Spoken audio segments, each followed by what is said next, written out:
한때 무차별적으로 테러를 일삼았던 이슬람 무장단체 IS 때문에 전 세계가 공포에 떨었던 적이 있었습니다.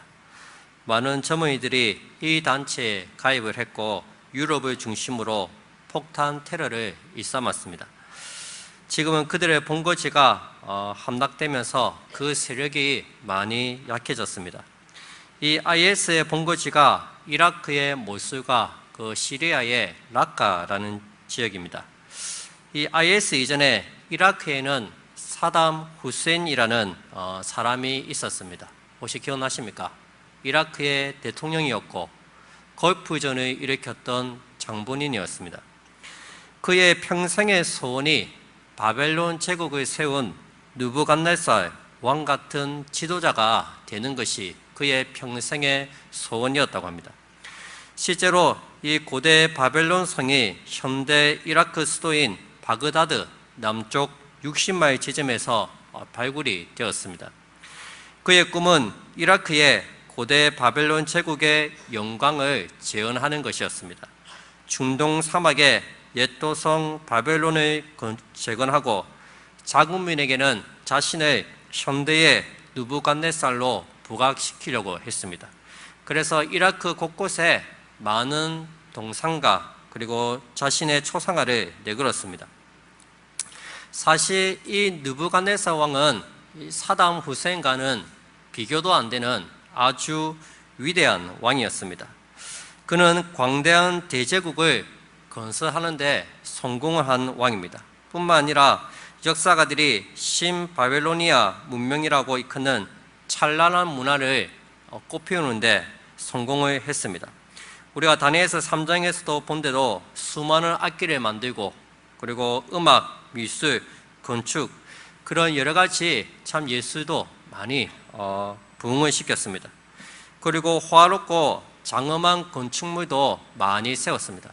이때 만들어진 궁중정원은 지금도 세계 7대 불가사의 중에 하나입니다. 얼마나 멋있고 웅장한지 모릅니다. 이런 엄청난 문화와 문명을 이루었으니 그의 교만은 결코 근거 없는 교만은 아니었습니다. 느부갓네살 왕은 자신이 꿈에 본 거대한 나무처럼 실제로 하늘에 닿을 만큼 엄청난 업적을 남겼습니다. 그야말로 역사의 길이 남을 대제국의 황제임에 틀림이 없습니다. 그는 자신의 업적에 만족해하면서 자기를 하나님의 자리에 갖다 놓고 스스로를 숭배했습니다. 30절의 말씀입니다. 우리 다니엘서 4장 30절입니다. 나 왕이 말하여 이르되 이 큰 바벨론은 내가 능력과 권세로 건설하여 나의 도성으로 삼고 이것으로 내 위엄의 영광을 나타낸 것이 아니냐 하였더니 자기 스스로 이야기를 하는 거예요. 내가 큰 능력과 권세로 이 도성을 세웠다 이야기를 합니다. 30절에서 가장 많이 나오는 단어가 나입니다. 나. 마치 바벨론이 자기를 위해서 존재하고 온 세계가 자기의 영광을 선포하는 것으로 착각했습니다. 자기 자신을 싱성시하는 위치에까지 이르게 되었습니다. 아마 이때가 주전 515년에서 563년 사이일 것입니다. 느부갓네살 왕의 최고의 전성기 때였습니다. 모든 것이 평안하고 잘 나갈 때입니다. 좋을 때입니다. 4절을 보십시오. 4절. 나 느부갓네살이 내 집에 편히 있으며 내 궁에서 평강할 때에 국가적으로 그리고 개인적으로 아주 태평성대를 누릴 때 느부갓네살이 이렇게 교만해서 자기를 자꾸 자랑을 했습니다. 여러분, 사실 이때가 제일 위험한 때입니다. 여러분, 삶이 아주 어려울 때보다 모든 것이 잘 될 때 신앙의 위기가 찾아올 가능성이 높습니다. 일이 순조롭게 잘 풀릴 때 우리는 현실에 만족하게 되고 자신의 능력을 믿고 하나님을 망각하기 쉽기 때문입니다. 마치 나의 열심과 능력으로 이 모든 것들을 다 이룬 것처럼 착각을 하는 것입니다. 교만은 하나님께서 가장 증오시하는 죄입니다. 영국의 신앙 지도자 윌리엄 템플은 죄의 본질이란 수만 가지 방법을 이용해서 나 자신을 우주의 중심으로 만드는 것이다 이야기를 했습니다. 아담 이후 타락한 인간들은 자기 중심적인 교만에서 벗어나기가 정말 어렵습니다. 로이드 존스 목사님도 자기 영광을 구하는 마음에서 완전한 자유를 누리기란 죽기까지 불가능하다고 고백을 했습니다. 그 정도로 이 겸손하게 사는 게 쉬운 일이 아닙니다. 우리는 다른 사람과 비교해서 조금만 잘되고 조금만 가지고 있으면 참 자랑하지 못해서 안달하지 않습니까? 나는 겸손하다 말하는 그 순간 그 사람은 교만한 사람이 됩니다. 오늘날 기독교 언론 매체가 발달하면서 스타급 목사들이 생겨나기 시작했습니다. 교회를 얘기할 때 예수님의 이름보다 유명한 목사님들의 성공기를 소개하는 것입니다. 대형 교회를 만들고 목회에 성공하는 것이 꿈이 되었습니다. 이런 목회의 성공이란 말이 이게 맞습니까? 목회자는 하나님께서 맡기신 양떼들을 위해서 기도하고 바르게 말씀을 전하는 것이 목회자의 직무입니다. 여기에 무슨 성공이 있습니까? 맡겨진 양떼들을 위해서 잘 최선을 다해 섬기면 되는 것입니다. 여러분, 교만은 사단의 성품이요 겸손은 예수님의 성품이라는 사실을 잘 기억하시기 바랍니다. 그러면 사단이 어떻게 해서 타락하게 되었습니까? 이사야 14장 12절 말씀입니다. 제가 한번 읽어드리겠습니다. 너 아침의 아들 계명성이여 어찌 그리 하늘에서 떨어졌으며 너 열국을 엎은 자여 어찌 그리 땅에 찍혔는고. 천사장 루시퍼에 대한 이야기입니다. 계속되는 말씀을 보십시오. 내가 내 마음에 이르기를 내가 하늘에 올라 하나님의 뭇별 위에 내 자리를 높이리라. 내가 북극 지폐의 산 위에 앉으리라. 가장 높은 구름에 올라가 지극히 높은 이와 같아지리라 하는도다. 루시퍼의 바람은 지극히 높은 이와 누구시죠? 하나님이시죠. 지극히 높은 이와 같아지는 것이 루시퍼의 바람이었습니다. 그러나 지극히 높은 자는 하나님 한 분밖에는 없습니다. 오늘 본문 다니엘서 4장에 보시면 제일 많이 나오는 표현이 있습니다. 바로 지극히 높으신 하나님입니다. 우리 한번 본문 2절을 보십시오. 2절. 지극히 높으신 하나님이 내게 행하신 이적과 놀라운 일을 내가 알게 하기를 즐겨하노라. 역시 지극히 높으신 하나님이라고 합니다. 17절에도 보시면 이는 순찰자들의 명령대로요 거룩한 자들의 말대로이니 지극히 높으신 이가 사람의 나라를 다스리시며 이야기하고 있습니다. 그리고 24절에도 보시면 왕이여 그의 해석은 이러하니라 곧 지극히 높으신 이가 명령하신 것이니.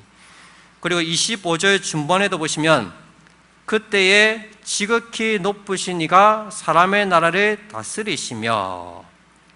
이처럼 다니엘서 4장에는 지극히 높으신 하나님이라는 표현이 총 6번 등장을 합니다. 하나님에 대한 많은 표현 중에서 왜 하필 지극히 높으신 하나님을 이렇게도 많이 강조하고 있을까요? 자신을 높이려는 느부갓네살 왕에게 지극히 높으신 분은 하나님 한 분밖에는 없다는 것을 깨우쳐 주기 위해서입니다. 다시 말하면 하나님의 주권과 능력을 강조하기 위해서입니다. 결국 지극히 높으신 하나님께서 온 천지 만물을 다스리시고 모든 것을 다 주관하고 계신다는 것입니다. 다시 25절 중반절에 보시면 지극히 높으신 이가 사람의 나라를 다스리시며 자기의 뜻대로 그것을 누구에게든지 주신다고 말씀하고 있습니다.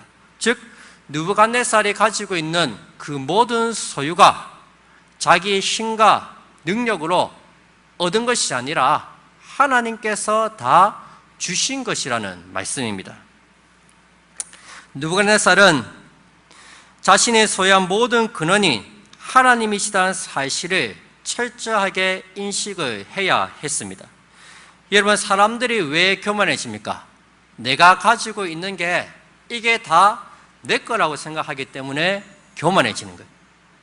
내 능력으로, 내 재능으로 이것을 다 얻었다고 생각하니까 다른 사람들과 비교하게 되고 마치 자기가 최고인 것처럼 교만해진다는 것입니다. 고린도전서 4장 6절 7절 말씀입니다.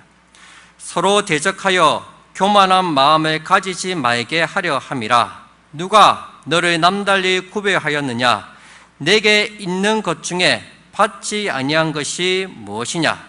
네가 받았은즉 어찌하여 받지 아니한 것 같이 자랑하느냐? 교만하지 말라는 거예요. 왜? 네가 받은 것은 다 하나님이 너에게 주신 거예요. 하나님이 다 주셨는데 하나님께 받지 않은 것처럼, 내 능력으로 다 얻은 것처럼 그렇게 교만하지 말라는 것입니다. 우리는 다른 사람과 비교해서 가진 것이 많거나 머리가 똑똑하거나 그러면 교만해집니다. 여러분, 그 재물과 그 두뇌를 누가 왜 자기에게 주셨는지를 깊이 생각하지 못했기 때문입니다. 하나님께서 우리에게 주신 재능과 물질, 이 모든 것들은 다른 사람에게 자랑하라고 주신 것이 아니라 이것들을 가지고 하나님을 섬기고 이웃들을 잘 섬기라고 우리에게 다 주신 것입니다. 우리가 받은 바 은사와 재능을 잘 사용해서 하나님께 영광을 돌리는 것이 바로 은사를 주신 하나님의 목적이라는 것입니다. 그런데 교만한 사람들은 모든 것이 자기 것이고 자기의 능력으로 다 이루었다고 생각하기 때문에 진정한 소유자 대신 하나님께 영광을 돌리지 않는다는 것입니다. 관리인에 불과한 인간이 그 영광을 가로채고 있는 것입니다. 여러분, 하나님께서는 이 교만한 느부갓네살 왕을 심판하십니다. 이 다니엘서에 보면 느부갓네살이 꿈을 두 번 꿉니다. 첫 번째 꿈은 앞에 나오고 이 오늘 본문은 두 번째 꿈입니다. 10절부터 한번 보시기 바랍니다. 그가 꾼 꿈의 내용입니다. 내가 침상에서 나의 머릿속으로 받은 환상이 이러하니라. 내가 본즉 땅의 중앙에 한 나무가 있는 것을 보았는데 높이가 높더니 그 나무가 자라서 견고하여지고 그 높이는 하늘에 닿았으니 그 모양이 땅 끝에서도 보이겠고 그 잎사귀는 아름답고 그 열매는 많아서 만민의 먹을 것이 될 만하고 들짐승이 그 그늘에 있으며 공중에 나는 새는 그 가지에 깃들이고 육체를 가진 모든 것이 거기에서 먹을 것을 얻더라. 내가 침상에서 머릿속으로 받은 환상 가운데에 또 본즉 한 순찰자, 한 거룩한 자가 하늘에서 내려왔는데 그가 소리 질러 이처럼 이르기를 그 나무를 베고 그 가지를 자르고 그 잎사귀를 떨고 그 열매를 해치고 짐승들을 그 아래에서 떠나게 하고 새들은 그 가지에서 쫓아내라. 땅의 중앙에 한 나무가 있었습니다. 이 나무가 굉장히 큰 나무입니다. 그 높이가 하늘에 닿았다고 이야기합니다. 잎사귀가 아름답고 열매는 풍성했습니다. 거기에 새들이 깃들고 들짐승이 그 그늘에 있었습니다. 혈기 있는 자들은 거기서 먹을 것을 얻었습니다. 여러분, 이 느부갓네살의 꾼 꿈은 하나님이 사용하시는 초자연적인 계시의 한 방편입니다. 땅의 중앙에 위치한 큰 나무는 에덴 동산 중앙에 위치한 에덴 생명나무를 연상시킵니다. 어떤 의미에서 이 나무는 세상적으로 생명나무의 역할을 수행하고 있습니다. 많은 새들이 깃들고 풍성한 열매가 있기 때문입니다. 바벨론 왕국은 즉 세상적인 에덴 동산입니다. 또 하늘에 닿은 나무는 바벨탑을 연상시킵니다. 이 나무의 풍요로운 모습은 축복받은 이스라엘의 충만한 모습을 담았습니다. 즉 이 나무는 하나님 없이 형통한 세상의 모델입니다. 그런데 한 순찰자가 나타나더니 그 나무를 베어버리고 그 가지를 불살라버렸습니다. 그 속에 있던 새들과 들짐승들을 다 쫓아내었습니다. 이 이상한 꿈을 꾸고 이 느부갓네살 왕이 이제 애굽의 박사들을 부릅니다. 꿈을 해석하라는 거죠. 그 전에 첫 번째 꿈을 꿨을 때는 꿈 내용도 안 가르쳐주고 불렀지 않습니까? 근데 이번에는 꿈의 내용을 다 알려줍니다. 알려주고 와서 해석해봐라 얘기를 합니다. 역시 그들은 해석하지 못합니다. 그래서 결국 다니엘이 또 등장을 합니다. 9절의 말씀입니다. 박수장 벨드사사라, 네 안에는 거룩한 신들의 영이 있은즉 어떤 은밀한 것이라도 네게는 어려울 것이 없는 줄을 내가 아노니 내 꿈에 본 환상의 해석을 내게 말하라. 이 느부갓네살의 말을 들어보면 이 왕이 다니엘을 상당히 신뢰하고 있었던 것 같습니다. 어떠한 은밀한 것이라도 네게는 어려울 것이 없는 줄을 내가 안다 이야기합니다. 그 이유가 무엇입니까? 다니엘은 거룩한 신들의 영이 있는 자들이기 때문입니다. 여러분 보십시오. 지금 느부갓네살은 다니엘 안에 있는 내주하는 거룩한 신들의 영, 즉 성령이 있음을 자각하고 있습니다. 우리 안에 있는 성령을 믿지 않는 사람들은 다 본다는 거예요. 알 수 있다는 거예요. 그런 말 있죠. 저 사람 교회 다니는 사람입니까? 안 다니는 사람입니까? 그것이 궁금하면 직장 동료한테 물어보면 됩니다. 물어보면 저 사람 예수쟁이 맞습니다. 저 사람 교회 다니는 사람 맞습니다. 그렇게 확인이 가능해요. 역시 이 느부갓네살은 다니엘 안에 있는 그 성령을 이미 그에게 성령이 있다는 사실을 잘 알고 있었습니다. 그는 지혜와 꿈을 해석하는 능력의 원천이 하나님께 있음을 인정을 한 것입니다. 이것은 마치 애굽의 바로가 요셉의 꿈 해석을 듣고 감탄한 것과 유사합니다. 창세기 41장 38절 39절 말씀입니다. 바로가 그의 신하들에게 이르되 이와 같이 하나님의 영에 감동된 사람을 우리가 어찌 찾을 수 있으리요 하고 요셉에게 이르되 하나님이 이 모든 것을 네게 보이셨으니 너와 같이 명철하고 지혜 있는 자가 없도다. 여러분, 성령은 세상을 살아가는 데 필요한 명철과 지혜를 우리에게 주십니다.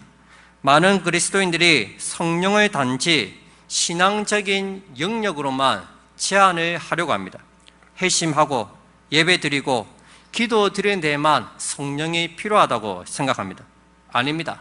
하나님의 영은 세상의 모든 영역에서 진리를 가르쳐 주십니다. 여러분, 요셉은 애굽의 총리였고 다니엘은 바벨론의 공직자였습니다.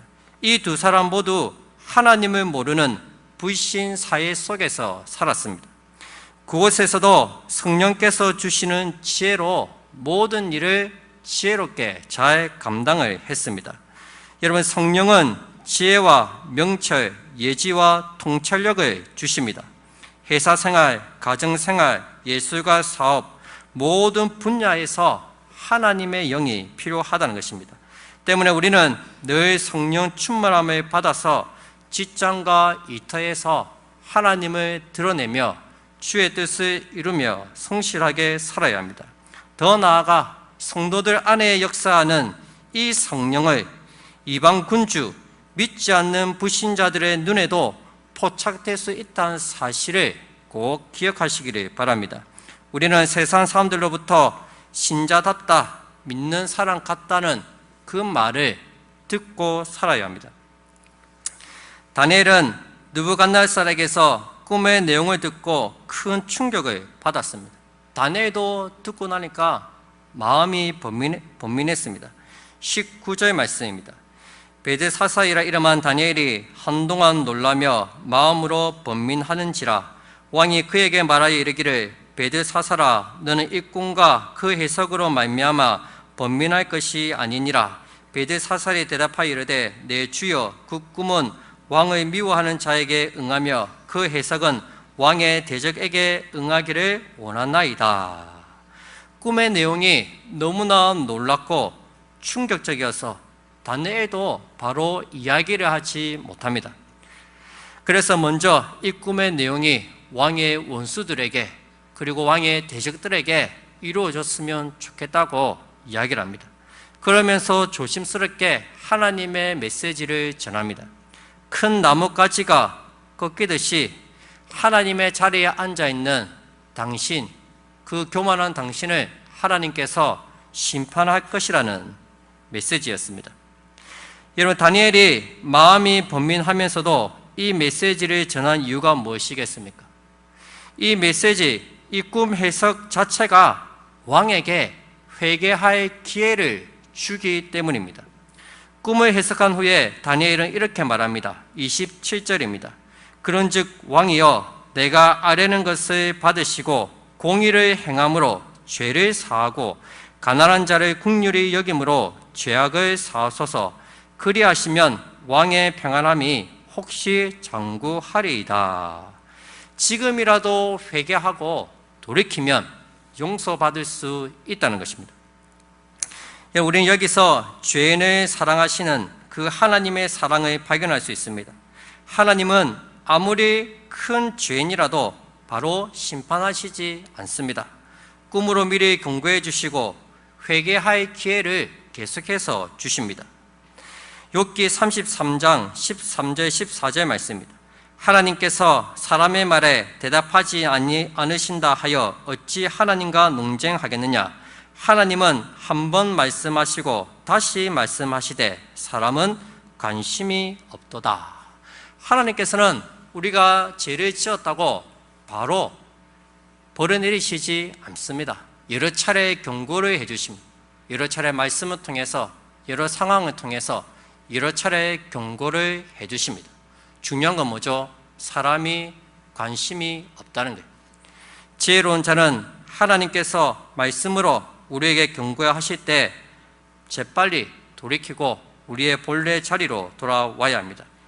이 느부갓네살 왕도 이 무서운 심판의 메시지를 듣고도 회개하지 않았습니다. 결국 그 꿈 그대로 그에게 다 이루어졌습니다. 28절입니다. 이 모든 일이 다 나 느부갓네살 왕에게 임하였느니라. 느부갓네살은 그 시로 왕의 자리에서 추방됩니다. 그는 광야로 쫓겨나서 들짐승과